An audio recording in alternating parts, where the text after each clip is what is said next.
इसमें ब्लूटूथ कहाँ से ऐड होगा?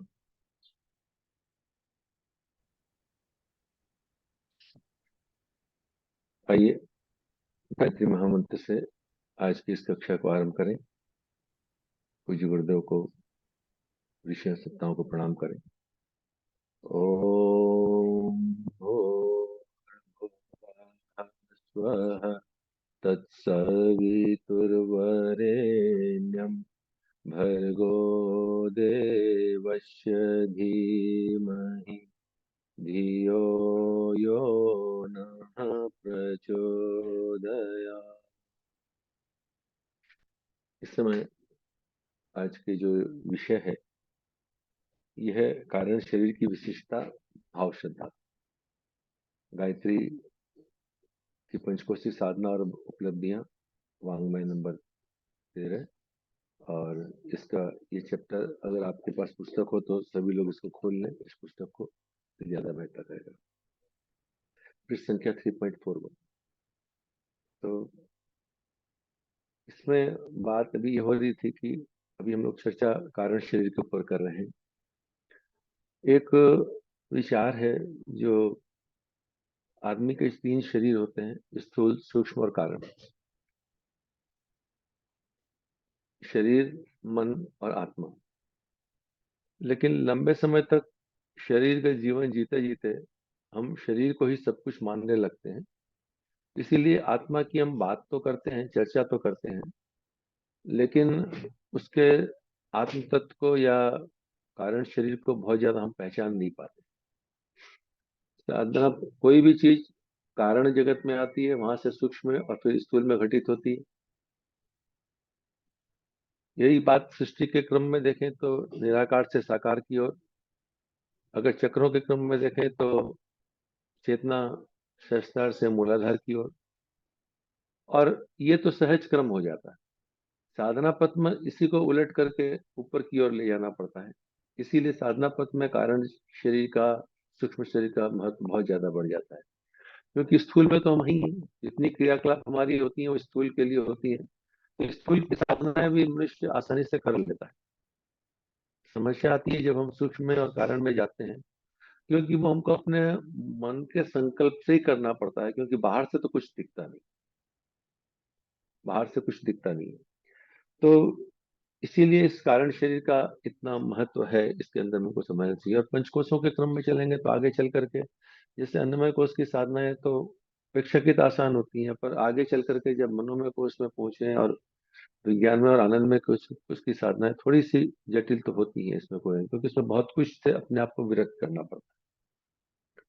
तो यहाँ इसके पहली लाइन में गुरुदेव लिखते हैं कि आदर्शवादी भाव संवेदनाओं के उद्गम अंतःकरण है, जिसे कारण शरीर भी कहते हैं। यानी कारण शरीर क्या है? तो ये पूरा का पूरा भाव संवेदनाओं का उद्गम केंद्र है। भाव संवेदना और भावुकता, ये भी दो अलग अलग चीज होती है। सामान्य क्रम में हम जिसको भावनाएं कहते हैं, वे हमारी कामनाओं का ही एक अलग रूप होता है। भाव संवेदनाएं एक और अलग स्तर पे होती हैं, जिसमें कि व्यक्तिगत इच्छाएं कुछ नहीं होती। इसलिए जैसे ईश्वर की संवेदनाएं भाव संवेदनाएं होंगी, पर हमारी भौतिक जगत की संवेदनाएं भाव संवेदनाएं नहीं होगी। ये भावुकता हो सकती है हमारी उस चीज के प्रति।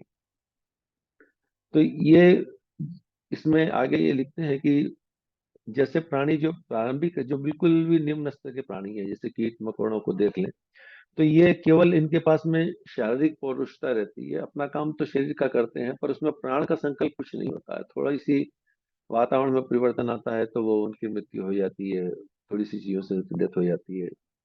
लेकिन उनमें ये अपने थोड़ा बहुत जो भी काम अपने प्राण के साथ कर लेते हैं, पर उनका मन कुछ भी नहीं होता, मन उसमें कुछ भी नहीं होता।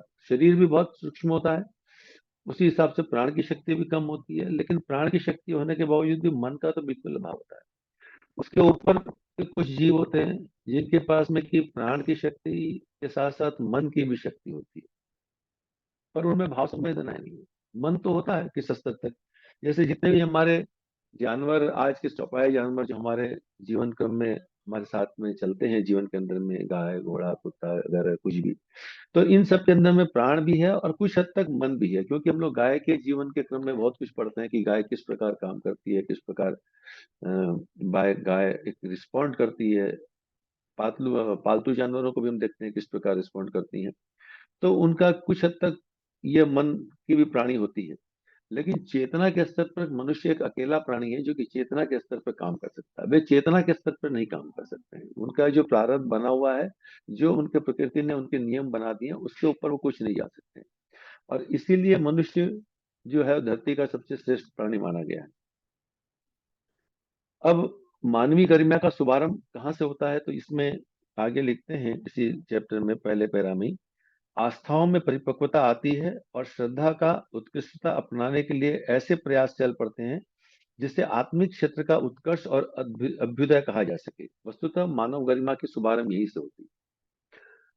हम आज भी हमारी जो किसी चीज को मापदंड के पैरामीटर्स हैं वो भौतिक ही है। इसीलिए युग निर्माण सत्संकल्प में कहा गया है कि मनुष्य की योग्यता, मनुष्य के मूल्यांकन की कसौटी उसकी सफलताओं, योग्यताओं, विभूतियों को नहीं, उसके सद्विचारों और सत्कर्मों को मानेगी। युग निर्माण सत्संकल्प में तो गुरुदेव ने लिखा, लेकिन हम आज भी तो वरिष्ठता उन्हीं को दे करके मानते हैं जिनकी भौतिक संपदा, भौतिक प्रतिभाएं बहुत ज्यादा हो, चाहे वो अर्थ के क्षेत्र में हो, चाहे संगीत कला के क्षेत्र में हो, चाहे ज्ञान के क्षेत्र में हो, चाहे शरीर स्वास्थ्य के संबंध में हो, उन्हीं में होती है।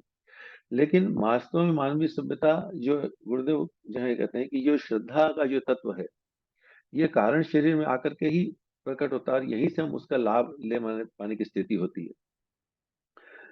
उसकी अगले ही पैरे में जो लाइन लिखते हैं बड़ी, मैं इसलिए किताब को रख करके बात करता हूँ ताकि हम विषय से न हो सके। आत्मिक प्रगति का एक ही लक्षण है, आदर्श के मार्ग पर चलते को धकेल सकने जैसी क्षमता से संपन्न भाव संवेदना को उभार। ये गीत है ना, चलता हूँ उसने दौड़ाया, गीत हम लोग गाते हैं। तो हम सबके मन में इच्छाएं तो होती हैं आदर्श पर चलने की। आदर्श के मार्ग पर, आदर्श के मार्ग पर चलने की बात पढ़ने में बहुत अच्छी लगती है, सुनने में भी अच्छी लगती है। इसका मतलब हमारे मन में कहीं इच्छा तो होती है उसको करने की, लेकिन चलते को धकेल दिया जाए, उसके ऊपर में उस पर बल लगाया जाए, ऐसी ऐसी ताकत उभारने का काम जो है वो कारण जगत में होता है, और वही श्रद्धा के माध्यम से, यही से श्रद्धा की बात होती है। किसी चीज पर जब श्रद्धा बहुत ज्यादा हो जाती है तो ही व्यक्ति उस काम को कर सकता है। अब सुबह सुबह आप सब यहाँ पर के इस 7:45 जबकि कितने सारे जिंदगी के काम हो सकते हैं, इस समय सारे बैठ करके इसमें बैठे हैं क्योंकि लगता है कि इसके इस चीज पर हमारी श्रद्धा बहुत ज्यादा है। हम मानते हैं कि इस काम को हमको करना चाहिए, और ये श्रद्धा हमको इस काम के लिए धकेल दे रही है। सुबह 5 बजे उठ करके क्लास में बैठ जाना, तो कहीं ना कहीं हमारी श्रद्धा हमको धकेलती है इस काम के ऊपर में, इस काम को लेकर के चल। छोटे छोटे संकल्प लेते हैं, नवरात्रि के अनुष्ठान, सवा लाख के अनुष्ठान, अभियान साधने के अनुष्ठान, ये हमारी श्रद्धा हमको धकेलती है इसके ऊपर में। सामान्य व्यक्ति सामान्य क्रम में हम भी नहीं कर पाते हैं, लेकिन जब संकल्प करते हैं तो उसके साथ अपनी श्रद्धा का विकसित करते हैं तो वह बढ़ती चली जाती है। अगली एक लाइन बड़ी महत्वपूर्ण है, लिखते हैं कि पौधा जब तक कच्चा रहे तब तक उस पर सुविकसित पुष्प नहीं खिलता। फूल खिलाना तो हम चाहते हैं कि फूल खिल जाए, लेकिन बहुत स्पष्ट गुरुदेव लिख देते हैं कि पौधा जब तक कच्चा रहे तब तक उस पर सुविकसित पुष्प नहीं खिल सकता। जब तक साधक की स्थिति कच्चे पौधे की तरह रहेगी तब तक उसके ऊपर में फूल नहीं आएंगे, यानी तब तक उसको साधना के लाभ दिखेंगे नहीं। इसीलिए साधक वृक्ष को जैसे परिपक्व होना जरूरी है, वृक्ष को परिपक्व होने के लिए जैसे खाद पानी इत्यादि उसको देना पड़ता है, उसका संरक्षण करना पड़ता है, वैसे ही मनुष्य को अपने जीवन में अपनी श्रद्धा का, अपनी भावनाओं का उसको पोषण देना पड़ता है, उसको विकसित करना पड़ता है, उसको खाद पानी देना पड़ता है, और तब वो मनुष्य इस स्तर पर पहुंचता है कि उसकी भाव संवेदनाओं को उजाग सके। और जब ऐसा होता है तो क्या लिखते हैं कि ये श्रद्धा ही है जो अंतराल अंतराल को, यानी अंतःकरण लिखना चाहिए, अंतःकरण को परमात्मा सत्ता के साथ जुड़ सकने की परिस्थिति पैदा करती है। यहाँ भी परिस्थिति ही पैदा होती है, क्योंकि जब परिस्थिति वैसी हो जाती है, परिस्थिति वैसी हो जाती है तो फिर आत्मा परमात्मा में भेद समाप्त हो जाता है। तो ये जो हमारी भाव संवेदना है, श्रद्धा मतलब यहाँ पे हम उस श्रद्धा को न समझें जिसके कारण हम किसी के आगे हाथ जोड़ते हैं, नमन करते हैं, वंदन करते हैं। यहाँ श्रद्धा संकल्प के साथ भी जुड़ा हुआ है। श्रद्धा का बहुत जगह अलग अलग ढंग से प्रयोग शब्दों के रूप में किया गया है। यहाँ श्रद्धा उस एक भाव संवेदनाओं के संकल्प के रूप में भी यहाँ पे ली जा रही है, बात को यहाँ पे लिया जा रहा है। और अगर श्रद्धा नहीं हो भौतिक जैसा हो सकता है, भौतिक क्षमताएं हमारे पास में बहुत हो, बुद्धि बहुत हो, ज्ञान बहुत हो, धन बहुत हो, बल बहुत हो, जनसंपर्क हमारा बहुत हो, हर तरह का बल हमारे पास में बहुत हो, लेकिन श्रद्धा नहीं हो, श्रद्धा नहीं होगी तो अंतराल में हमारे उदारता के ईश्वरीय गुणों के भाव नहीं उभर पाएंगे। बुद्धि, जितने भी लोग आज से दुनिया के अंदर में हम जिनको एक बुरे व्यक्ति के रूप में परिभाषित करते हैं, उन सब के पास में इनका अभाव नहीं। भौतिक चातुर्यता का, बल का, बुद्धि का, धन का, किसी का अभाव नहीं। इतने लंबे लंबे समय तक देशों के बीच में युद्ध चल रहे हैं तो धन होगा तभी चल रहे हैं। आतंकवादी इतना बड़ा बड़ा काम कर रहे हैं तो उनके पास धन है तभी कर रहे हैं, बुद्धि है तभी कर रहे हैं, लेकिन भाव संवेदनाएं नहीं है, इसलिए उनमें देवत्व का जागरण नहीं हो पाता। इसी पैरे में आगे लिखते हैं कि मनुष्य में देवत्व का उदय यही है, उसे अपनी आत्मा में सबकी आत्मा और सबकी आत्मा में अपनी आत्मा परिलक्षित होती है। विराट विश्व के कण कण में प्रभु सत्ता की उपस्थिति विद्यमान लगती है। आत्मानुभूति योग में, विज्ञानमय कोश में यही स्थिति आती है। इसमें पहले चरण में साधक ईश्वरीय तत्व को अपने अंदर अनुभव करता है। मैंने एक बहुत पहले रामकृष्ण मिशन की किताब पढ़ी थी, उसमें एक चित्रों के माध्यम से इस चित्र को बताया था। संभवतः उस किताब का नाम अभी याद नहीं आ रहा, आएगा तो बता दूंगा। धर्म अध्यात्म और ऐसा करके कुछ किताब थी। तो उसमें दिखाया कि ईश्वरीय सत्ता जो है, मान लीजिए कि एक वृत्त के रूप में दिखाया कि एक मैं हूं और एक परमात्मा है, ईश्वर है, जिसको भी हम माने, राम कृष्ण सविता, जिसको भी हम माने, एक मैं हूं और एक ईश्वर है, द्वैत की स्थिति में।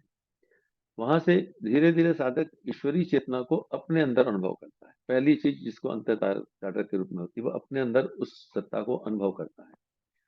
धीरे धीरे वो ये देखता है कि जो सत्ता मेरे अंदर में है, जब आसपास के परिवेश में नजर फैलाता है, आसपास के लोगों की ओर नजर दौड़ाता है, तो साधक अगले क्षण में ये अनुभव करता है कि यही परमात्मा सत्ता उनके अंदर भी विद्यमान है।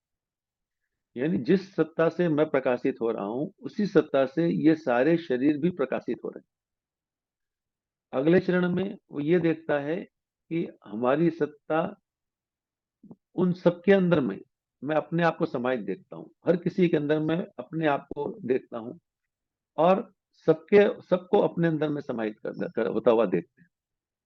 ये आत्मानुभूति का एक स्टेप बाई चरण उसके अंदर में बताया गया, और ये बहुत होता है। और उसके बाद में उसको लगता है कि कोई नहीं है, केवल एक ही सत्ता है, यानी तत्वमसी की स्थिति में वहां पे आता है। इसको हम लोग बहुत तरीके से प्रयोग में ले सकते हैं। हम लोग पार्क में घूमने जाते हैं, मॉर्निंग वॉक के लिए आप घूमने गए, पार्क के किसी कोने में बैठ जाए और आते जाते लोगों को देखें, देखते देखते हम ये महसूस करें कि वो जो दिख रहा है उसके तीन लेयर है। एक तो उसका स्थूल शरीर है, दूसरा उसके अंदर के चित्त हैं, विचार भी चल रहे हैं, और एक उसका कारण शरीर है जिसको उसके ऑरा कह सकते हैं, जो कि उसके चारों ओर है।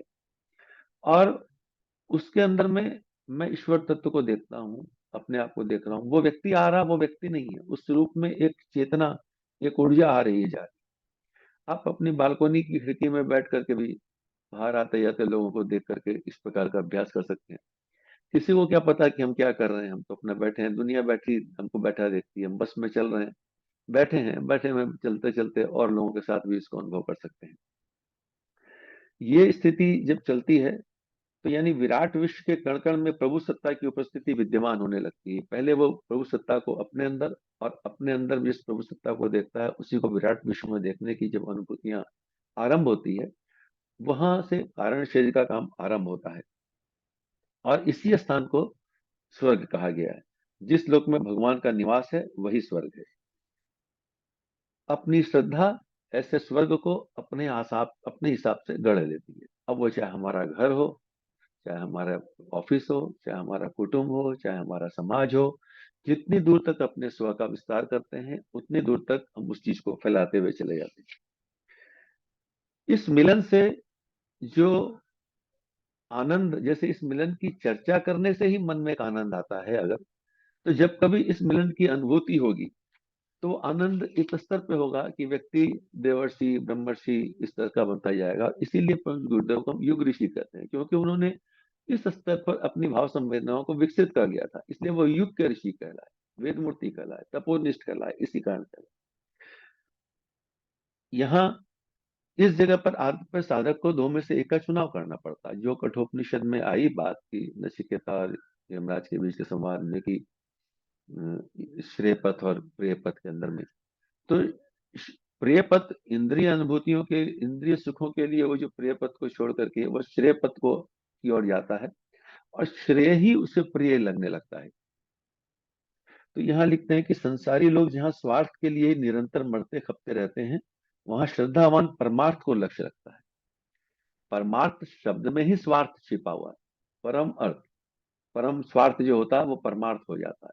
स्वार्थ जो है केवल अपने लिए होता है, और जब सबके लिए होता है तो परमार्थ हो जाता है, और सबके अंदर में हम अपने अपने आप निश्चित रूप से समाहित हैं उसके अंदर में। तो संसारी लोगों का लक्ष्य जहाँ संकीर्ण स्वार्थ पूर्णता की होता है, वहीं अध्यात्मवादी परमार्थ संचय के अतिरिक्त और कुछ सोचता ही नहीं। हम हम बाकी चीज करते करते भी परमार्थ कर लेना चाहते हैं। इतना यहाँ पे एक भेद यहाँ पे आ गया। हम चाहते हैं कि संसार में जीते जीते भी हम कुछ हिस्सा परमार्थ का कर लिए, तो हम कुछ हिस्सा ही कर पाते हैं। लेकिन जब साधक उस स्तर पर बढ़ता है तो ये लाइन हमारे लिए एक एक मापदंड हो जाती है कि पेज 3.42 पुराने वाले वर्षन की जो किताब है उसमें लिखा है कि सांसारिक लोगों का लक्ष्य जहाँ संकीर्ण स्वार्थ पूर्णता की पूर्ति का होता है, वहां अध्यात्मवादी परमार्थ संचय के अतिरिक्त और कुछ सोचता ही नहीं। वह हर जब भी सोचेगा तो परमार्थ की सोचेगा, व्यक्तिगत स्वार्थ की बात ही नहीं सोचेगा। बस इतना ही अंतर है हमारे आपके बीच में और ऋषि सत्ताओं स्तर के व्यक्तियों के बीच में। हम परमार्थ, बाकी सब काम करते करते परमार्थ भी करना चाहते हैं, और वे केवल परमार्थ ही करना चाहते हैं।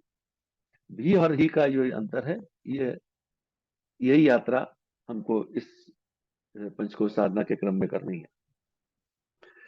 उसी क्रम में जब आगे कई सी बातें हैं, पर अपने समय को भी देखें, 3.42 पेज में ही अगले पैरे में एक बात आती है जो बड़ी महत्वपूर्ण मुझे लगी, वह कि श्रद्धा अपने आप में परमात्मा सत्ता का प्रत्यक्ष अनुदान। वह जिसने अर्जित कर लिया, समझना चाहिए कि उसने जीवन के सर्वांगीण सफलता का लक्ष्य प्राप्त कर लिया। जीवन की सफलता के लिए हम जिंदगी के पहले दिन से ही पहले अपने बच्चों को तैयार करना शुरू करते हैं कि ये सफलता का मापदंड है, ये सफलता का मापदंड है।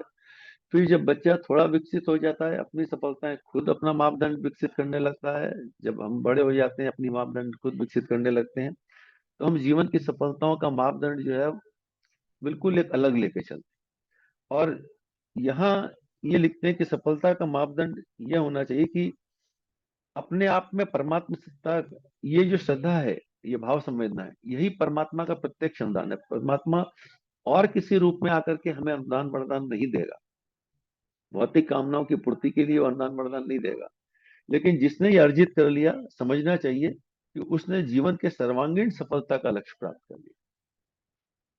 जिसको ये लक्ष्य हासिल हो गया, उसके बाद उसको कुछ बचा ही क्या, क्योंकि वो जब परमात्मा के साथ जुड़ गया तो परमात्मा की सारी शक्तियां तो उसके साथ स्वतः ही जुड़ती चली गई ना। उसके बाद कुछ बचता थोड़ा ना। जैसे हम इस बात को कई उदाहरणों से समझाते हैं कि जब किसी लड़की की शादी होती है, वो जहाँ जाती है तो वो उसके पति का सारा भौतिक संपत्ति उसकी बनती चली जाती है, उसके लिए कुछ करना नहीं पड़ता। तो जब परमात्मा के साथ जुड़ने में होना, अपनी क्षुद्रता खोनी पड़ती है, और मिलता परमात्मा का पूरा महत्व तो मिलता है, लेकिन उस क्षुद्रता को खोने के लिए हम तैयार नहीं होते। एक विवेकानंद का प्रसंग आता है, कोट कहानी, कि जैसे एक शहद, एक प्याला में शहद पड़ा हो, तो मक्खी क्या करती है, मक्खी बाहर से बैठे बैठे उसको चूसती रहती है, उसको पीती रहती है। लेकिन अगर मक्खी बीच में चली जाए तो मक्खी मर जाएगी। ये बात सब जानते हैं। तो उन्होंने अपने लोगों को कहा कि अगर प्याले में अमृत पड़ा हो तो अमृत को क्या, मक्खी को क्या करना चाहिए, बाहर बैठ के चूसना चाहिए कि कूद जाना चाहिए। तो क्योंकि संसारिकता के साथ सब जुड़े हुए हैं, तो लोगों ने कहा कि कुछ में कूदेगी तो मर जाएगी, इसलिए बाहर से उसको पीना चाहिए, अमृत को बाहर से बैठ के पीना चाहिए। तो विवेकानंद ने कहा कि अगर वो अमृत है तो मरेगी कैसे, अमृत के कुंभ में अगर कूद जाएगी तो मरेगी कैसे। अगर वो मर जाएगी मतलब वो अमृत नहीं है, फिर वो कुछ है। तो यानी परमात्मा सत्ता के साथ जब पूरी तरह मिल जाएगा तो खोना क्या पड़ेगा। अगर वो किसी और के साथ मिल रहा है, जो कि परमात्मा नहीं है। वो कोई व्यक्ति हो सकता है, कोई भी महान से महान व्यक्ति हो सकता है, लेकिन अगर वो परमात्मा नहीं है तो फिर हम आप बहुत कुछ खोएंगे, उसके पास जितना है उतना ही हमें मिलेगा। लेकिन अगर वो परमात्मा तत्व है, उसके साथ अगर जाना है तो अपने आप को पूरा खोना पड़ता है, तभी उसकी पूरी सत्ता हमारे साथ पूरी के पूरी रूप में मिलती है। और ऐसा करने के जितने अंशों में हम अपने आप को खोते हैं, अपने आप को समाप्त करते हैं, उतने अंशों में ही परमात्मा सत्ता का तेज हमें मिलता है। और इसीलिए ध्यान के अंदर में 3 शब्दों की बात जो कही गई कि समर्पण, विसर्जन, विलय, अंतिम क्षण में विलय की बात कही गई कि विलय की स्थिति में जब साधक आता है, तभी उसको परमात्मा की सारी चीजें मिलती चली जाती हैं। अब यहाँ पर एक प्रश्न बहुत बारी आता है कि श्रद्धा जो है वो अंधश्रद्धा है कि क्या है। उसके ऊपर में एक बहुत अच्छा इसमें आगे एक चैप्टर में लिखते हैं कि श्रद्धा और अंधश्रद्धा में जमीन आसमान जितना अंतर है। अंधश्रद्धा पर अविवेक छाया रहता है, परंपरा का निर्वाह ही उसे सब कुछ लगता है। बहुत लोग कहते हैं कि श्रद्धा तो अंधी होती है, पर गुरुदेव यहाँ कहते हैं कि श्रद्धा अंधी बिल्कुल नहीं होती है। अगर वो अंधी है तो फिर श्रद्धा नहीं, क्योंकि बहुत समझ बूझ करके हम एक कागज पर एक व्यक्ति अगर जब कोई एफिडेविट साइन करता है, उसको अगर इंग्लिश में लिखा हुआ है और नहीं लिखा तो उसको एक लाइन उसमें लिखनी पड़ती है कि मैंने समझ के साइन किया। आज बहुत सारे कॉन्ट्रैक्ट होते हैं, उसमें टिक कर देते हैं कि हमने इसको पढ़ा और समझा तब साइन किया। बिना पढ़े समझे हम एक कागज के साथ में श्रद्धा नहीं जोड़ सकते हैं, तो बिना समझे हम परमात्मा के साथ कैसे श्रद्धा जोड़ेंगे? और बिना समझे अगर परमात्मा के साथ जुड़े तो फिर परंपराओं के साथ जुड़ेंगे। और वो फिर कोई एक देवता हो सकता है। देवता और परमात्मा का जो अंतर है वो यही है कि देवता परमात्मा की एक शक्ति का नाम है, और परमात्मा शक्तियों के समुच्चय का नाम है।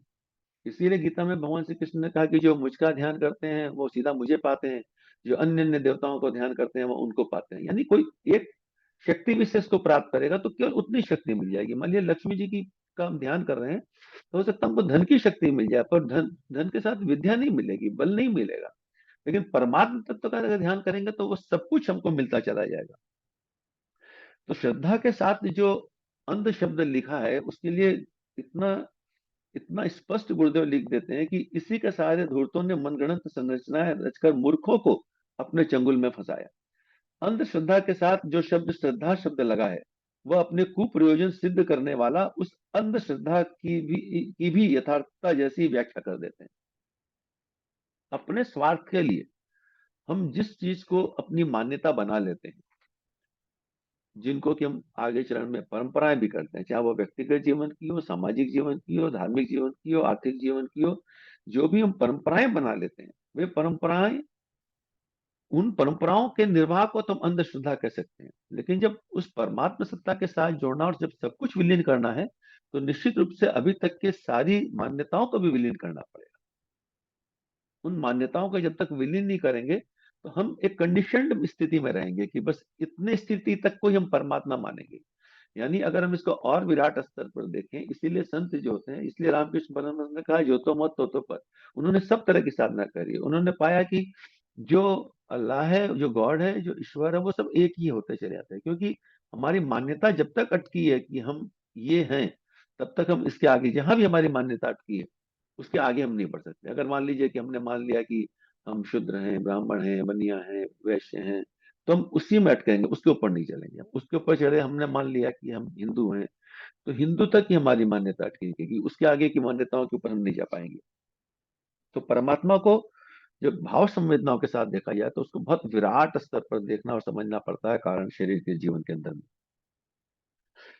तो इसलिए उसके आगे उसमें ये लिखते हैं कि श्रद्धा भाव संवेदना की उत्कृष्टता के साथ ही जुड़ी होती है। उसमें अंतःकरण का एक ऐसा उल्लास जुड़ा होता है जिसकी प्रेरणा से हृदयता, सद्भावना और शालीनता को क्रियान्वित करने के लिए असाधारण उत्साह उभरे। एकदम लौकिक जीवन के उदाहरणों से समझे तो एक माँ अपने बच्चे को प्रेम करती है। ये बात बिल्कुल सही है, हर माँ अपने बच्चे को प्रेम करती है, पर उस प्रेम को कभी भी क्वांटिफाई नहीं किया जा सकता। एक एक हिंदू, एक मुसलमान, एक क्रिश्चियन, एक पारसी, एक सिख, किसी की भी माँ हो, इवन एक जानवर की माँ भी अपने बच्चे को उतना ही प्यार करती है। किसी जानवर के बच्चे को आप छेड़िए, देखिए कि उसकी माँ दौड़ी आएगी उसको मारने के लिए। यानी वह जो प्रेम का तत्व है, जो एलिमेंट है, वो एलिमेंट यूनिवर्सल है। और ये जो श्रद्धा, यही भाव संवेदना का तत्व है, ये ईश्वरी तत्व है, वो यूनिवर्सल है। और जब हम उसको मेरी माँ के रूप में देखते हैं तो हमने उसको सीमाबद्ध कर दिया। लेकिन ममत्व सीमाबद्ध नहीं है, ममत्व विशाल है। वंदनीय माता जी ने कई सबको अपने करोड़ों बच्चों के रूप में परिभाषित किया। बात क्या, क्योंकि मनमत्व को इतना दूर विकसित विकसित कर लिया था कि केवल उनके बच्चे ही उनके बच्चे नहीं थे। उनके उनकी नजरों में शैल दीदी के बीच में और हमारे आपके बीच में कोई अंतर नहीं रह गया। तब वो उस स्थिति पे पहुंच सकती है। उसके पहले व्यक्ति उस स्थिति पे पहुंच नहीं सकता, क्योंकि ममत्व तत्व को पहचान लिया। जब ममत्व तत्व को पहचान लेंगे तो फिर हम उसका आनंद ले पाएंगे। जब तक ममत्व तत्व को नहीं पहचानेंगे तब तक हम सूक्ष्म शरीर की स्थितियों में ही रहेंगे। कारण शरीर में आने के बाद में सारी के सारे पैरामीटर, सारे के सारे बंधन दूर होते चले जाते हैं। अणु को, पदार्थ का सबसे छोटा पार्टिकल अणु है। अणु को भी तोड़े तो उसमें इलेक्ट्रॉन प्रोटॉन न्यूक्लियस है, उसको भी तोड़े न्यूक्लियस को तो उसमें केवल स्पंदन है, केवल वाइब्रेशन है, केवल एनर्जी है। और वही हमारा कारण शरीर है। कारण शरीर को स्थूल शरीर की कल्पनाओं के माध्यम से कारण शरीर को हम अनुभव करते हैं, उसके लिए प्रयास करते हैं। लेकिन जिस दिन वह स्थिति आती है, वहां पर बिल्कुल अद्वैत की स्थिति होती है। जिन लोगों ने उसको अनुभूत किया है आज तक, जिन भी महापुरुषों ने उसको अनुभव किया है, जिस भी स्तर पर अनुभव किया है, उन सबका यह अनुभव था कि उस समय अपनी सत्ता समाप्त होती चली गई। उस समय केवल वह एक ही सत्ता रह गई। और थोड़े समय बाद में जब अपने शरीर में आते हैं तो अपनी सत्ता भी रहती है और वो परमात्मा सत्ता का अनुभव भी रहता है। वो सत्ता तो नहीं दिखती है, पर उसका अनुभव रहता है कि वो अनुभव इस प्रकार का था। इसी को विवेकानंद ने कहा कि जब आदमी समाधि की स्थिति से बाहर आता है तो वह, उसकी स्थिति ऐसी हो जाती है कि वो कुछ न कहे ये भी उसके लिए संभव नहीं है, और वो कहे तो कैसे कहे। उसके लिए बहुत सारे उदाहरणों का प्रयोग वो करता है, पर उन उदाहरण, सारे उदाहरण भी उस बात को नहीं समझा सकते। जैसे बहुत अच्छा उदाहरण आप इसके से में दिया जाता है कि कोई व्यक्ति किसी गूंगे को मीठा खिला दे, गुड़ खिला दे, और उससे कहे कि ये मीठा कैसा है, तो कैसे अभिव्यक्त करेगा। वो बहुत तरह की, आप गूंगे की बात छोड़ दीजिए, हम आप भी कोई मीठा खा लें, दो दुकानों का मीठा खा लीजिए, दो दुकानों की एक सी मिठाई हम खा लें, दो दुकानों का हम रसगुल्ला खा लें, दोनों के स्वाद में अंतर रहता है, और दोनों मीठा है। और दोनों के मिठास को हम बता नहीं सकते किसी भी स्थिति में कि कुछ तो अंतर है, थोड़ा तो डिफरेंट। क्या डिफरेंट है ये, इसको शब्दों में नहीं दिखाना, क्योंकि वो शब्द है ही नहीं। वो समझ की बात है। तो ये भौतिक जगत की जो संवेदनाएं हैं, जो संवेदना जब भौतिक जगत की होती है तो उसमें भी हम शब्दों में विभक्त नहीं कर सकते हैं। तो जो कारण जगत की है, परमात्म जगत की है, उन भाव संवेदनाओं को हम अलग अलग कैसे बांट सकते हैं। वहां अलग अलग की बात समाप्त हो जाती है और एकत्व की स्थिति हो जाती है। तब वहां पर साधक सविता एक, भक्त भगवान एक की स्थिति आती है। इसलिए ध्यान के क्रम में पहले मेरे को हमेशा लगता था कि भक्त भगवान एक है, तो फिर वापस इस बात को क्यों कहते हैं कि सविता का प्रकाश नाभि चक्र में या पंचकोशों में या चक्रों में, ये बात ऐसी क्यों आती है। लेकिन जब उसके बाद में उस चीज को समझ में आया, तो ये बात समझ में आई कि एक स्थिति पर जाकर के एकत्व की स्थिति आती है, पर एकत्व की स्थिति बहुत देर तक नहीं रह सकती, क्योंकि फिर वापस शरीर भान में आना ही पड़ता है। पर आते हैं, पर शरीर भाव रहता है, ये पता रहता है कि ये मेरा शरीर है, ये दूसरे का शरीर है, ये मैं हूँ, ये दुनिया है। लेकिन इनके बीच में जो कॉमन फैक्टर है, वो कॉमन फैक्टर हमेशा स्मृति में रहता है। और वो कॉमन फैक्टर स्मृति में रहने के कारण कभी भी किसी में भेद दिखाई नहीं देता। तो फिर वहां जाकर के भेद की स्थिति समाप्त हो जाती है, क्योंकि श्रद्धा का तत्व इतना विकसित हो जाता है कि हर किसी के अंदर में वो एक ही तत्व हमको दिखने लग जाता है। तो यही श्रद्धा, इसी स्थिति की अभिव्यक्ति है, इसी को हम श्रद्धा कहते हैं। उद्धव इस बात को ही लिखते हैं कि इसी इसे कारण शरीर का उभरा हुआ वरदान भी कह सकते हैं।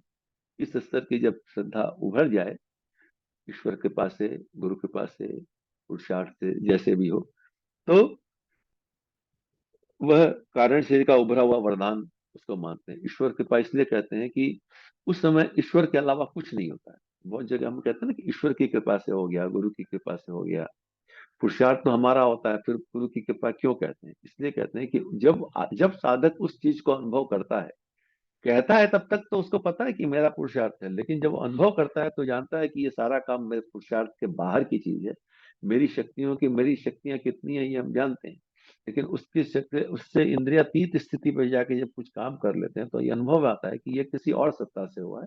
और वो जो भी उसका इष्ट हो उसके आधार पर उसको नाम देता है, यही उसकी श्रद्धा की अभिव्यक्ति वहां पे होती है। तो यही आज के जो ये टॉपिक था, कारण शरीर की विशिष्टता, भाव श्रद्धा।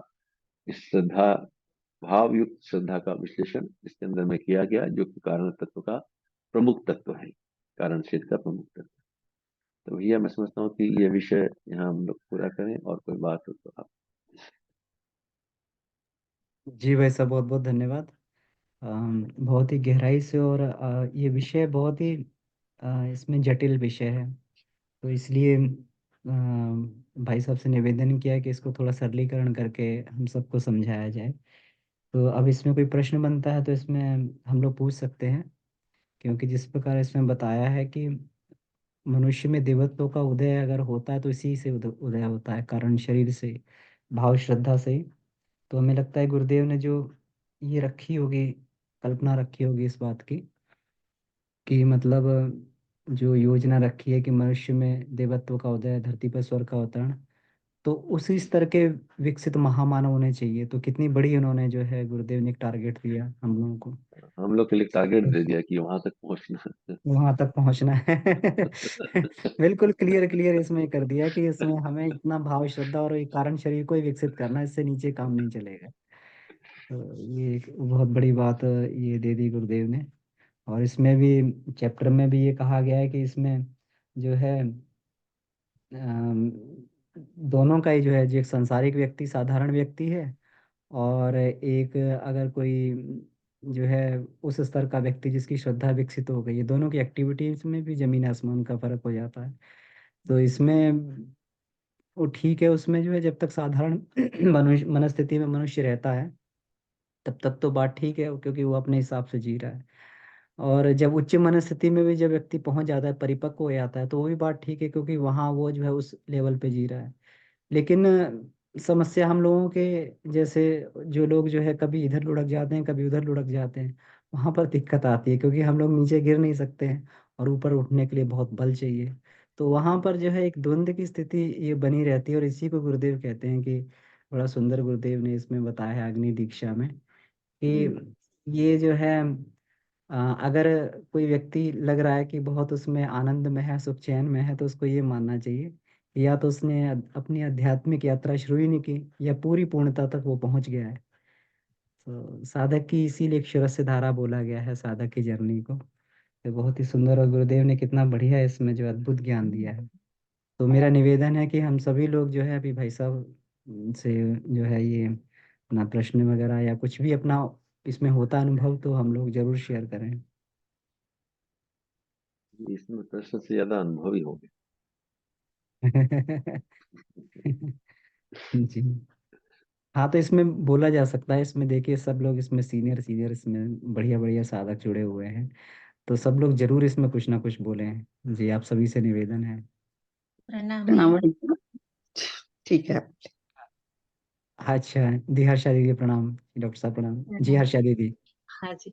टारगेट कितना सुंदर है और कितना आसान भी है। और मतलब टारगेट पूरा करने के लिए ना ही कहीं कहीं जाना है, ना ही खर्चा करना है कुछ भी, ना ही मतलब अपने आप में बैठ के काम करते करते संसार में जीते जीते ही ये टारगेट पूरा कर सकते हैं। आप लोगों के मोटिवेशन से, बाबूजी के मार्गदर्शन से काम बहुत मतलब टारगेट आसान हो जाता है। बहुत सुंदर भी लगता है कि जीने का एक उद्देश्य मिल गया कि संसार में जीते-जीते तो बोर हो रहे थे। उम, अ, मतलब लग रहा था कि ये ठीक है, क्यों जी रहे हैं और ये ठीक नहीं है, वो ठीक नहीं है, ये अच्छा है, वो अच्छा नहीं है। लेकिन ये टारगेट मिलने के बाद तो बहुत सुंदर लगता है कि यही सही है टारगेट, जीते जाओ, बस जीते रहो आनंद से। तो आप लोगों का तो मुझे बहुत-बहुत धन्यवाद। मेरे पास टारगेट नहीं था, समझ थी कि क्या मतलब समझ नहीं थी, लेकिन ये सब कुछ संसार का ये सब चीज़ें जो अच्छी नहीं लग रही थी क्योंकि टारगेट का पता नहीं था।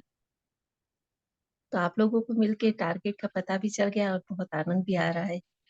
बहुत-बहुत धन्यवाद।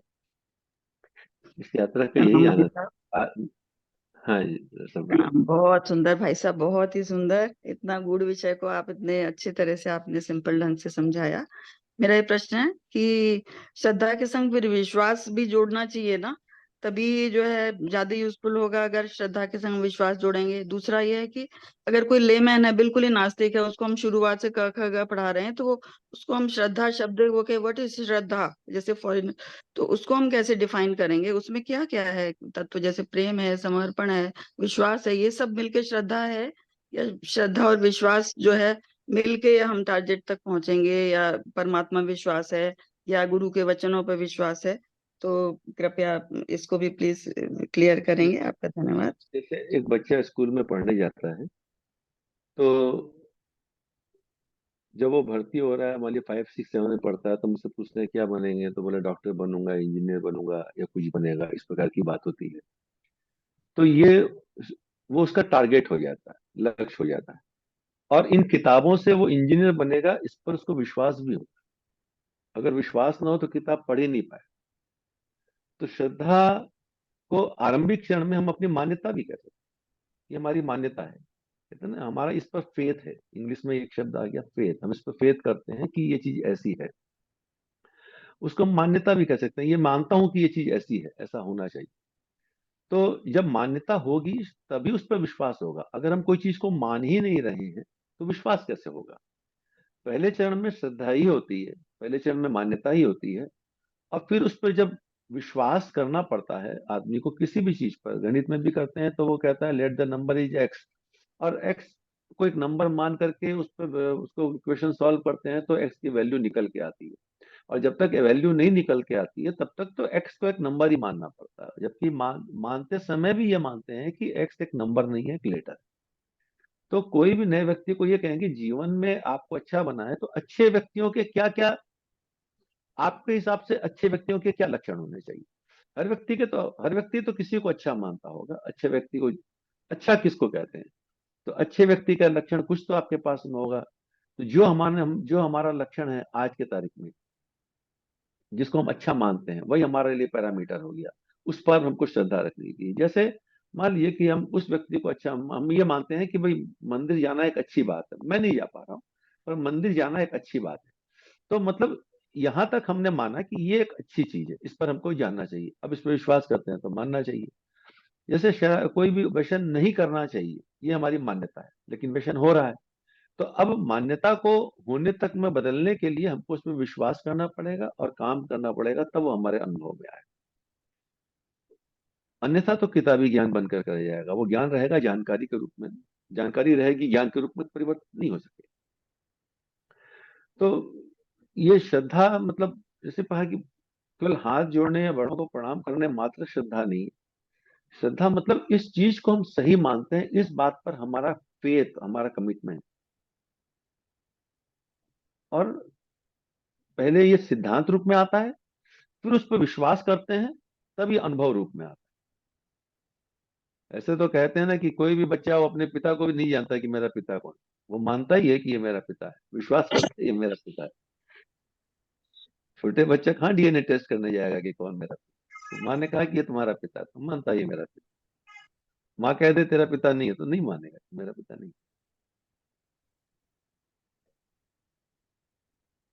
तो श्रद्धा मतलब हमारी, हमने कोई चीज के प्रति क्या सोचा, हमने कुछ तो एक पैरामीटर अपना किसी चीज के लिए बताया, बनाया होगा। जैसे सुबह उठना चाहिए, हमारी मान्यता है, हम इस पर श्रद्धा रखते हैं कि सुबह उठना चाहिए। अब इस पर उठ के देखेंगे, उठने से कुछ लाभ होता है कि नहीं होता है, क्या होता है। तो विश्वास करेंगे तभी काम होगा। और विश्वास न करेंगे तो फिर वो श्रद्धा है ही नहीं। फिर श्रद्धा कहाँ है? जब उस पर विश्वास ही नहीं है तो श्रद्धा कैसे? जी, बहुत सुंदर। तो ये है कि मतलब हमने पहले एक सोचा या बताया किसी को कि ये देखिए परमात्मा है, फिर उसको कुछ प्राप्ति होगी, तब उसका विश्वास बनेगा इस पर, है ना जी भाई साहब? ऐसे ही होगा ना? हाँ, जिस स्तर पे अभी हम लोग बात कर रहे हैं, तो ये तो प्राप्ति से अलग स्तर की बात हो गई। पहले चरण में तो बिल्कुल आदमी लोभ और मोह से ही भगवान के पास आता है। लेकिन जी धीरे जी। धीरे उसको ये समझ में आता है कि ये वो नहीं। इसलिए गायत्री महाविज्ञान में गायत्री साधना का उद्देश्य एक लेख है, उसमें देखिए आप, बहुत अच्छा वो लेख है। उसमें एकदम लिखा है कि गायत्री साधना का उद्देश्य अपने अहम पर परिवर्तन परिवर्तन लाना है, किसी स्मार्ट भौतिक सामग्री को प्राप्त करना, ये साधना का उद्देश्य होता ही नहीं है। आरंभिक चरण में होता है, बच्चे को शुरू में कहते हैं स्कूल जाएगा तो टॉफी मिलेगा, ये करेगा वो मिलेगा, बाद में टॉफी पीने के लिए लाने के लिए स्कूल छोड़ना जाता है। शुरुआत में थोड़ा लालच दिया जा सकता है आरंभिक चरण में, लेकिन धीरे धीरे हाँ उसको वही। समझाना पड़ता है कि ये बात ये उसको खुद को भी समझ में आने लगती है धीरे धीरे, ये चीज यहाँ नहीं है, इसके आगे की चीज हमको पानी है, हम तो बहुत छोटी चीज में अटके हुए हैं। जी भाई साहब, फिर विश्वास का आधार थोड़ा थोड़ा प्राप्ति होने लगती है, उसको अच्छा लगने लगेगा, तो इसका हाँ, मतलब फिर श्रद्धा और डेवलप होगी। जी, और यही उसको लगेगा कि सोच अभी सकते हो अभी ना मैं? यात्रा और आगे चलना है, अभी यहाँ जी तक जी नहीं रुक जी। और आगे हाँ, चलना। फिर उसको प्राप्ति होगी, आनंद आएगा, और फिर विश्वास और डेवलप होएगा, तो फिर हाँ, आगे की यात्रा और बढ़ेगी। जी, थैंक यू भाई साहब, बहुत बहुत धन्यवाद।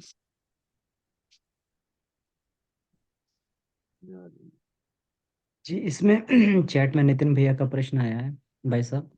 श्रद्धा व समर्पण में क्या अंतर है? क्या श्रद्धा का परिवर्तन ही समर्पण भाव होता है? तथा पूर्ण समर्पण आने में सबसे बड़ा अवरोध कहाँ से उत्पन्न होता है? श्रद्धा का वास्तव में जो समर्पण, श्रद्धा जब जब बात करते कि जो श्रद्धा है, जब उस श्रद्धा पर विश्वास होता है तो समर्पण के रूप में बदलता चला जाता है। ये जो गुरुदेव ने ये जो 3 शब्द ध्यान में प्रयोग किए हैं ना, कि समर्पण, विसर्जन, विलय, ये बहुत ही गहरे शब्द हैं, जिसको जैसे मान लीजिए कि कोई, मैंने इसको कैसे समझा, मैं उस बात पर रखता हूँ कि प्रतिमा होती है, प्रतिमा मिट्टी से बनती है, और जब पूजा समाप्त हो जाती है, कोई भी पूजा में प्रतिमा स्थापित करते हैं, और जब पूजा होती है तो उसको विसर्जन के लिए चलते हैं कि चलो इसको विसर्जन कर दो। अब उस विसर्जन की प्रक्रिया को देखते हैं, विसर्जन की प्रक्रिया में हम क्या देखते हैं कि उस प्रतिमा को हम लेकर के जाते हैं किसी नदी, तालाब या समुद्र, यहाँ भी पानी के उसके उसमें लेके जाते हैं, और वहां हम सबसे पहले क्या कहते हैं, उस प्रतिमा को जल में डाल, यानी अपना समर्पण। मान लीजिए कि प्रतिमा जीवित है, हम नहीं डाल रहे हैं, वो प्रतिमा जीवित ही है, उसकी आत्मकथा लिखने की अगर हम बात सोचें तो प्रतिमा ने अपने आप को समर्पित किया उस जल के अंदर, वो समर्पण की स्थिति आ गई, उसमें डाल दिया। और डालना मतलब, जब हम डाल रहे हैं तो डालने वाले हाथ कुछ और हैं, यानी अपना समर्पण कर रहे हैं तो बुद्धि से समर्पण कर रहे हैं कि इसका समर्पण करना चाहिए। लेकिन जब समर्पण हो गया और बुद्धि अलग हो गई, प्रतिमा के क्षेत्र में देने, तो हम लोग ने अपने हाथों से प्रतिमा को उसमें विसर्ज उसमें डाला, तो ये एक समर्पण के रूप में उसको देख सकते हैं। और जब हमारे हाथ हट गए तो वो उसका विसर्जन, वहां विसर्जन होता है कि अब इसको विसर्जित कर दिया, डालने वाले के हाथ हट गए तो वो कहता है कि प्रतिमा का विसर्जन कर दिया। तो अब जब विसर्जन कर दिया, यानी हमारी बुद्धि को वहां से हटा लिया, अपनी चमत्कार जैसे जो लोभ और लालच की जो बुद्धि थी उसको हटा लिया, अब उसमें घुलने लग गए, तो धीरे धीरे वो अपने आप को मिट्टी उस जल के साथ घुलना शुरू कर देती है, धीरे धीरे घुलने लगती है। आज डालते हैं तो मिट्टी ऊपर तैरती रहती है प्रतिमा, और 2 घंटे बाद जाएंगे तो प्रतिमा के कुछ कुछ अंग गल से जाते हैं, ढह से जाते हैं, और 24 घंटे बाद जाएंगे तो मिट्टी पूरी पूरी पानी के साथ मिल जाएगी, तो वह विलय की स्थिति आ जाती है। तो पूर्ण समर्पण का अवरोध जो होता है वो अपना होने का ही होता है, कि मैं हूं, ये होना ही अवरोध होता है, और यही धीरे धीरे साधक अपने अहम को गलाता चला जाता है, चाहे वो सोहम के माध्यम से हो, आत्मानुभूति माध्यम के माध्यम से हो। यही हम सबको प्रयास करना पड़ता है कि मैं अपने आप को गलाऊं। इसलिए कहा कि अपने आप को समाप्त करने पर ही तब आता है, इसलिए कहा ना कि प्रेम गलियति साकरी जामे दोनों समाए, जब हरि था तो मैं नहीं, जब मैं हूं तो हरि नाई। ये जो बात यहीं से आई, तो पहले तो बुद्धि से काम करता है, बुद्धि से काम करने के बाद में उस पर विश्वास बनता है, विश्वास करने के बाद में ये जो मन बुद्धि चित्त अहंकार की जो चारों चरण है, वो उसी तरह में चौथे चरण में उसका अहम ही ईश्वर तत्व में विलीन हो जाता है कि मेरा कोई अहम नहीं, ईश्वर तत्व ही है। तो अवरोध हमारे अपने पूर्व जन्म के संस्कार कह लीजिए, ज्ञान तो है शब्दों के रूप में, लेकिन पूर्व जन्म के बहुत सारे चिपकाव हमारे साथ पड़े हैं, संस्कार हमारे साथ पड़े हैं, जो कि हमको उस दर भी खींचते हैं। और क्रमशः साधक प्रतीक्षा के माध्यम से, तपस्या के माध्यम से उनसे धीरे धीरे दूर होता चला जाता है, और तब निश्चित रूप से वह एक स्थिति हर एक के जीवन में आती है और आएगी। जो भी साधना पथ पर चले हैं वो कभी भी आए, आज आए, कल आए, परसों आए, 23 वर्षों के बाद आए, कितने वर्षों बाद आए, हम ये नहीं जानते, पर वो एक दिन आएगा जबकि वो स्थिति आ जाएगी। पर लगे रहना, तब तक तो हमको लगे रहना, जब तक एक एक मैट्रिक होने में 10 साल लग जाते हैं, ग्रेजुएट होने में 15 साल लग जाते हैं, तो फिर परमार्थ तत्व पर उससे बहुत ज्यादा ऊंची चीज है, तो उसमें गिनना भी क्या कि कितना समय लगे, जब तक जितनी सांस है तब तक वो चलता है, इसमें क्या। अवरोध जी हम जी ही हैं। हम्म। जी भाई साहब, बहुत अच्छा बताया आपने, धन्यवाद। तो भाई साहब, जैसे आपने बताया कि इसमें से सबसे बड़ा अवरोध जैसे मैं हूँ, जो है यही सबसे बड़ा अवरोध है इसमें। और जैसे अब जो ये जो अवरोध है, जो मैं हूँ, तो इसको जो है इसको समझ करके और कम कैसे किया जाए? क्योंकि जैसे व्यक्ति जो कार्य तो स्थूल रूप में होकर के करता ही है, उसके अंदर सूक्ष्म शरीर और कारण शरीर भी उसके अंदर विद्यमान है। तो जो है ना, तो ऐसी परिस्थिति में जो है स्थूल का तो कुछ भाव तो रह ही जाता है। तो फिर ऐसी अवस्था में जो फिर अब ये कैसे से समझा जाए कि जो है इसको भी कैसे समाप्त किया जाए? थोड़ा इसके बारे में और बताइए भाई। इसके संबंध में रामकृष्ण परमहंस का ही एक उदाहरण देता हूँ, बहुत अच्छा है। वो कहते थे कि तामसिक और सात्विक दो तरह की बात है। वो कहते थे कच्चा अहंकार, पक्का अहंकार। जब तक मेरा जो अशुद्ध मैं हूं, मैं तो हमेशा है पहले स्थिति में, अभी हमारा अशुद्ध मैं हूं। मैं अपने शरीर को, अपने बुद्धि को, अपनी प्रतिभा को, अपने मन को ही मैं अपना मैं मान के चलता हूँ, वो मेरा अशुद्ध मैं है। और शुद्ध मैं परमात्मा को ही सब कुछ मानता हूँ। तो रामकृष्ण परमहंस कहते थे इसको कच्चा अहंकार, पक्का अहंकार। बोले अहंकार तो नहीं छूटेगा, अहंकार तो रहेगा ही। तो पहले कच्चा अहंकार होता है कि मैं ऐसा हूँ, मैं अमुक हूँ, तमुक हूँ, ये हूँ, ते हूँ। पर जब साधना पथ पे आदमी बढ़ता है तो उसका ये जो है पक्का अहंकार हो जाता है कि मैं ईश्वर का परम भक्त हूँ। अब वो पहले अपने आप को ईश्वर का परम भक्त मानने लगता है कि मैं ईश्वर का भक्त हूँ।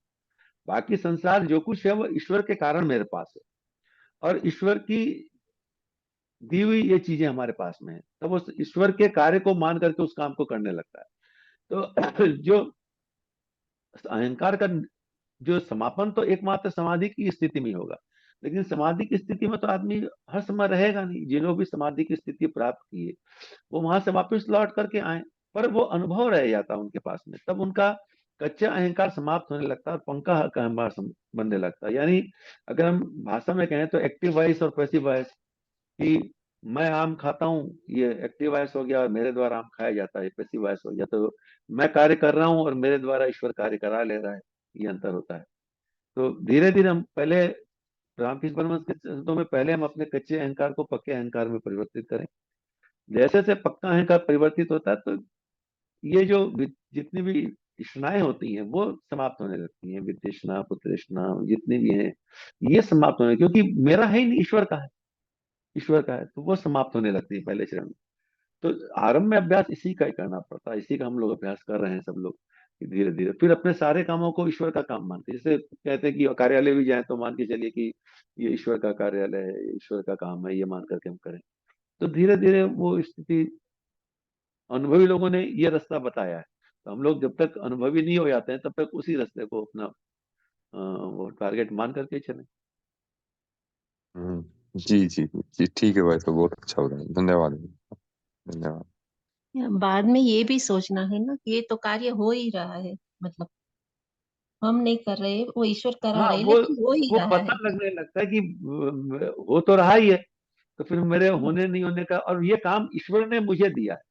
जैसे एक काम मैं अपने लिए कमा कर लाऊं, जैसे मान लीजिए कि मैं अपना व्यापार करूं, नौकरी में पैसा कमा के लाऊं, और हम लोग कोई अपने ये गए डोनेशन स्लिप लेकर के 4 जगह गए तो डोनेशन लेकर के आए। पहले तो उतना ही करिए, अपना प्रोडक्ट बेचने गए चाहे डोनेशन लेने गए, या साहित्य स्टॉल लगाए, साहित्य बेचने, भाई साहब एक आइए किताब ले लीजिए, 5 रुपए की, 10 रुपए की किताब है, ये लीजिए।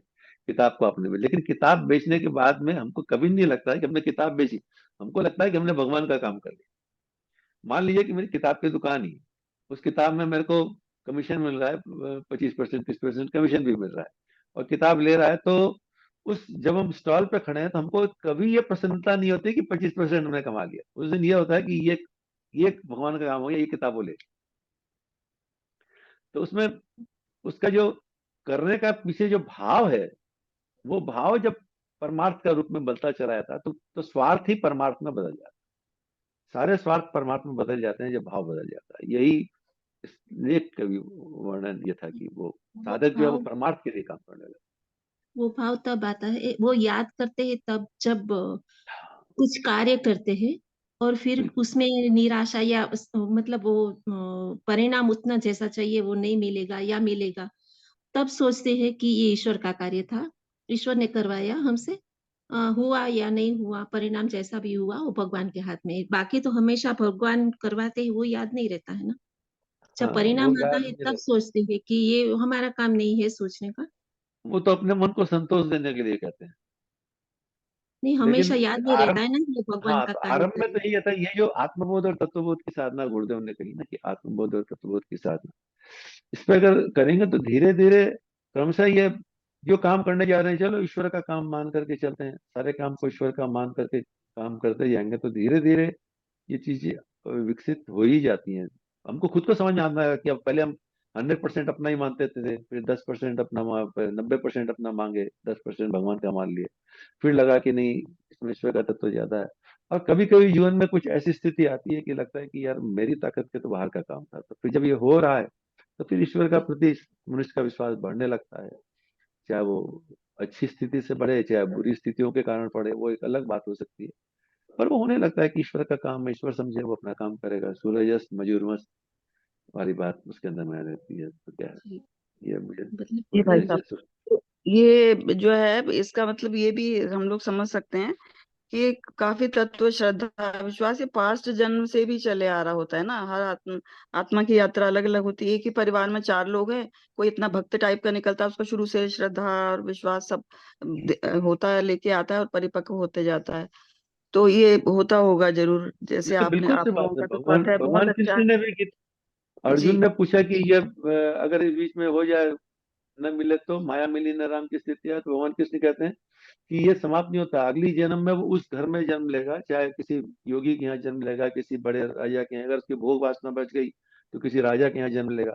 तो निश्चित रूप से हम आप सबके अपने अपने पूर्व जन्म के संस्कार तो हैं ही, तभी हम लोग आज इतनी बड़ी दुनिया में कितने लोग को इस विषय में रुचि है, इस पे बात कर रहे जी भाई साहब, तो अंत मत हैं। अब हो गए थे जो बता के अंतिम समय में आपकी जो स्थिति अब होती यह है है कि उसी पूर्व जन्म के प्रकार से संस्कार, आपको अगला तो। पूर्व जन्म के संस्कार हमारे सामने वो परिस्थितियां रख देते हैं, पर कार्य हमको इस जन्म में करना पड़ता है। जी पूर्व जन्म की परिस्थिति संस्कारों के कारण या प्रारब्ध के कारण या भाग्य के कारण हम गुरुदेव से जुड़ गए। मान लिया बहुत लोग गुरु जुड़े होंगे, हम जो व्यक्ति हमको आपको लेकर के गया वो कईयों को लेकर के गया होगा, ठीक है। बिल्कुल लेकिन सही है, सही है। जुड़ने के बाद में, उसके बाद में इसको पढ़ना, मनना, काम करना, ये हमारा काम, ये आज के ये कर्म हो गया।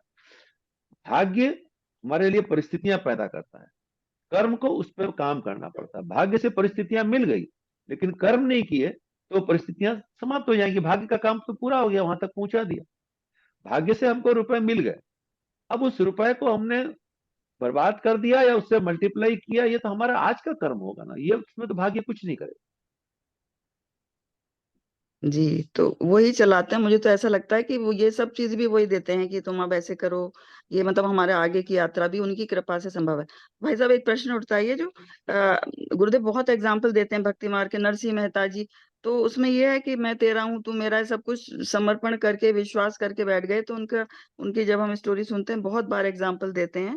तो ये क्या है, संपूर्ण समर्पण कह सकते हैं, पूरा विश्वास, ये क्या उससे ये सब चीजें वो मतलब पूरा विलय हो गए थे क्या उसमें, या समर्पित हो गए थे? जी। अपने अपने हम का विलय हो गया। विलय मतलब शरीर तो उन्हीं का रहेगा, लेकिन हम्म। अपनी, ये मेरा कार्य, इसको उन्होंने पूरा विलीन कर दिया। और अब मान लिया कि जिनको हमने नहीं दे रखा, उनकी तो कहानियां सुनते हैं, पर आप अपने जीवन में भी आसपास बहुत लोगों को देखे होंगे जिन्होंने अपने आप को पूरा समर्पित कर दिया।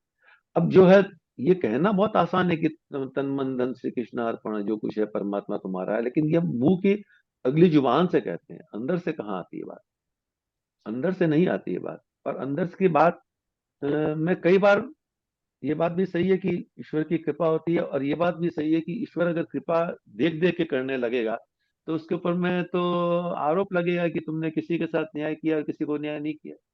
उस पर तो तुमने कृपा करी और इस पर कृपा नहीं करी, ये भी तुम कह सकते हैं ना। इसलिए ईश्वर की कृपा भी, अपने ही कर्म हमको इस कृपा के लिए बाध्य कर देते हैं। ईश्वर तो निराकार रूप में है, विशुद्ध रूप में वो निराकार रूप में है, साकार रूप में सोचते हैं तब उसके साथ बात आती है। पूर्ण समर्पण करने वाले व्यक्तियों को आपने भी देखा होगा, मैंने अपने जीवन में देखा मेरे पिताजी को, कि मैंने देखा उनको, मैं उनके साथ जब तक मेरी समझ विकसित हुई थी तब तक तो उनका शरीर शांत हो गया था, पर अब जब मैं स्मरण करता हूँ तो देखता हूँ कि उनका संपूर्ण समर्पण था। वो गुरुदेव के कहे के बाहर एक कदम नहीं चलते थे, यानी अपनी सत्ता को समाप्त कर दिया था कि मेरी सत्ता कोई समाप्त नहीं है। तो ऐसी स्थिति आनी बहुत आसान बात नहीं होती, अपने आप को पूर्ण रूप से गलाना। तो जो रामकृष्ण परमहंस ने कहा ना, शुरुआत में तो पक्का अहंकार ही ठीक है, पर धीरे धीरे वो पूरा उसका गलता जाता है अपने आप, क्योंकि प्रतिमा को जब नदी में देखेंगे तो वो विलय स्नेह स्नेह होता है, ऐसा नहीं होता है कि अगले क्षण पूरा विलीन हो गया।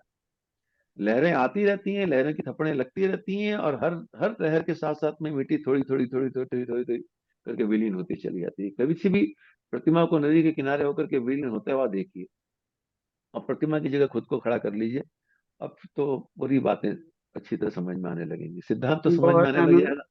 जी, तो नरसिंह मेहता जी के बारे में हम ये सोच सकते हैं कि उन्होंने संपूर्ण विलय कर दिया, तो ईश्वर बिल्कुल उनके लिए बिल्कुल काम करने लग गए, ईश्वर उनकी एकदम। काम करने लग गए हैं।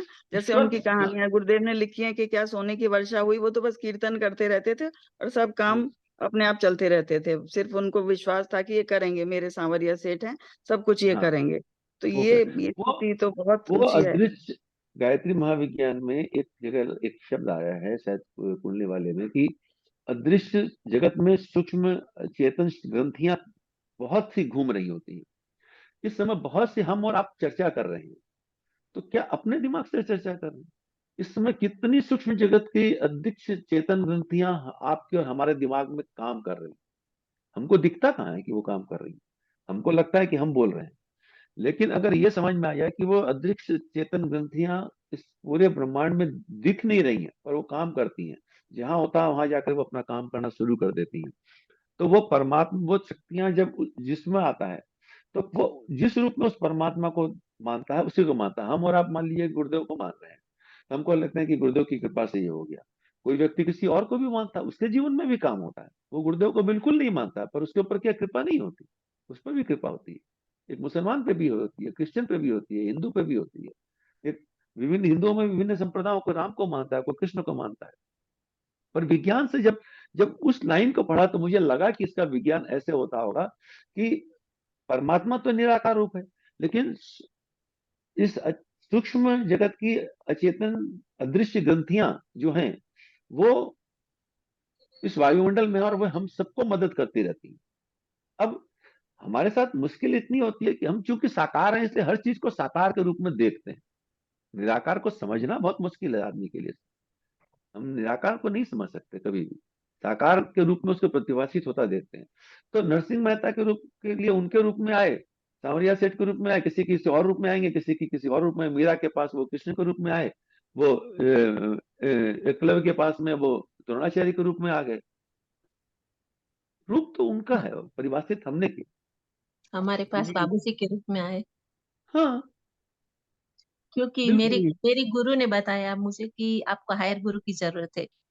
तब हाँ, से मैंने बाबूजी को 7-8 साल हो गए, तो एपिसोड पढ़ा तभी लगा कि नहीं, ये जो बोल रहे हैं वही सही है, ये मार्गदर्शन मतलब मुझे आगे मिलेगा, क्योंकि मुझे कुछ पता नहीं था। इसीलिए कहते हैं कि गुरु एक निश्चित सीमा पे जाकर के छोड़ देता है, उसके हाँ, बाद वही साधक को खुद चलना पड़ता है। बराबर उन्होंने बोला कि अभी आपका हायर गुरु है, और उसी टाइम से और बोला था कि आप उपनिषद पढ़िए, लेकिन उपनिषद चीज क्या होती है वो भी मुझे नहीं पता था। तो बाबूजी को सुनते सुनते लगता था, एक कभी भी ऐसा नहीं, पूरा दिन सुनती थी उसको, एक ही एपिसोड को सुनती रहती थी। अभी तक मैं मिली हूँ 4-6 महीने से, लेकिन मतलब जूम मीटिंग से, लेकिन उसके यूट्यूब के एपिसोड्स मतलब लगता था कि ये जो बोल रहे हैं वो सही है। तो मेरी टीचर ने, मेरी गुरु ने मुझे बोला, तभी ये मार्गदर्शन मिला कि चलो, अपने आप मिला, लेकिन फिर भी जो मतलब ईश्वर का कार्य था मुझे मिलाना, तो हो गया। जी कभी बहुत ना अच्छा ही भाई हमारे साहब। ना ही हमारे फैमिली में कोई गायत्री का उपासक है, और ना ही मैं किसी को पहचानती हूँ गायत्री उपासक को। बस ईश्वर ने अपने काम कर दिया ना। जी, वही तो मैं बोल रही हूँ कि ईश्वर जी भाई सब साहब। कुछ करके देता है। हाँ, वो बिल्कुल। सब पर जब जिस समय आता है ना उस समय कृपा करते हैं। तो अब हम इस समय अपना आनंदमय कोश भी अच्छा कर रहे होंगे, और happiness hormones medical point of view से सोचें तो बहुत अच्छे अच्छे हैप्पीनेस हार्मोन्स भी सीक्रेट कर रहे होंगे। बहुत बहुत बिल्कुल। धन्यवाद, बहुत ही आनंद आया। प्रणाम।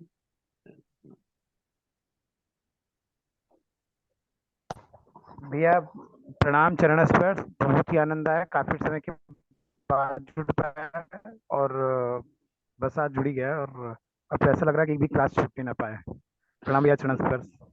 प्रणाम। और बहुत सारे प्रश्नों का स्वयं ही उत्तर मिल गया, मतलब मिल गया उत्तर इसमें। प्रणाम भैया।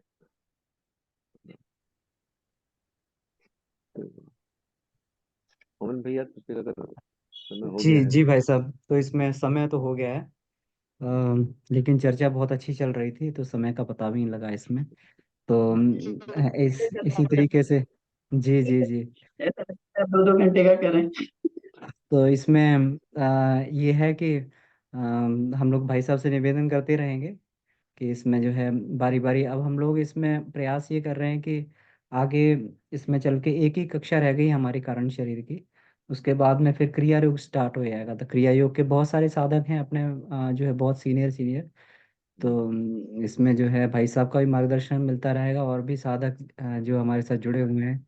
तो सभी से ये रहेगा कि सब लोग जो है अपने अपने अनुभव जरूर दें, ताकि हम लोग जो है विविध तरीके के अनुभव हमें मिलें और हम लोग इसी तरीके से आगे बढ़ते रहें। तो सभी को बहुत बहुत धन्यवाद, भाई साहब को बहुत बहुत धन्यवाद। तो आइए इसको जो है आ, इसको समाप्त करते हैं। जी भाई साहब, तो आप कृपया निवेदन है कि इसको समाप्त। जी आइए, शांति पाठ करें, कमर सीधी करके बैठे। जो कुछ भी हम लोगों को ज्ञान अनुभव मिला है वो ईश्वर की प्रेरणा से मिला है। उस प्रेरणा को अंतःकरण में धारण करने का भाव करते ही आइए शांति पाठ करें। ओम